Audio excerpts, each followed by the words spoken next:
what happened to this trader after 4 years? Hi, it's Charlie giving you Saturday's video. So this is an interesting one that came through just in the last week from a trader saying, I've been trading for 4 years and 5 months and I'm still afraid of my stop loss being hit.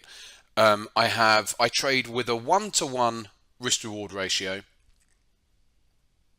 and my win rate is between 50 and 62%. And that all depends on, he's saying here, on how the market is. He said, my problem is whenever price reaches 50% of my stop loss, and I will get scared and exit the trade prematurely. Then when price rolls back on me, I've read many trading psychology books, but still feel this is an issue. I imagine if I get this fixed, my equity curve will improve a lot. He also says, if I stick to my original stop loss, then I will get full stop out, but it seems whenever I close earlier, the market will know and it will reverse on me.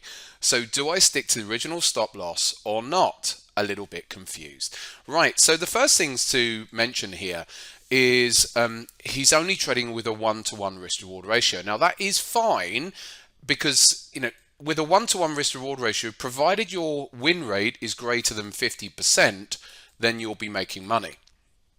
So with a 60% win rate, then of course you're making money. The problem that I find that people who are trading with this sort of risk reward ratio do become fixated on win rate. So, it's not that big a win rate because he's saying it's 50 to 62%. It's not that big a win rate considering the 1-to-1 risk reward ratio. You could, you'd want to be closer to the 60% or more, really. Now, the thing is, one thing that he needs to look at, he needs to be journaling. That's the first thing that I would say. You need to be journaling. Because if he's journaling, and I can't say how I've spelt that, then he'd be logging all these trades and logging all those trades that he's interfering with. Basically self-sabotaging. So, but is he? Because he's saying his win rate is between 50 and 62%. Well, how does he know that? Because he's jumping out a lot of the trades and cutting them early, when they're only gone down halfway towards his stop loss. So he doesn't actually know what his true win rate is, unless he's gone back over those trades and then recalculated them. So that would be the first thing that I would suggest, that he needs to be journaling. And when you journal, and you've got all these trades here, wins, losers, you start to see, oh my God, how much I'm self-sabotaging. Like he's doing almost every time the trade, he gets into a trade, price goes up a little bit, he's got his stop loss down here. If it gets 50% of the way to his stop loss, he bails out, only to then see it go higher. So the weird thing with this one is even realizing what he's doing. He's aware of what he's doing, and yet he's still doing it. And he said he's read some psychology books as well. So this is an interesting one, because the very act of the things he's doing is what's preventing him from his equity curve actually going higher. So he needs to go through acceptance that you are just going to have stop outs.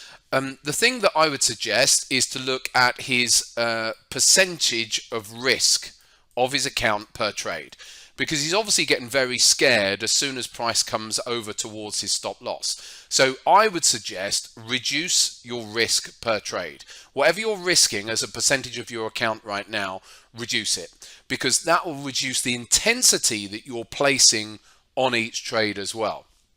So that could really help, just by reducing the risk that you're putting on each trade. And I always get this from people that say, yeah, but then I'll make less money. Well, you're not making any money anyway.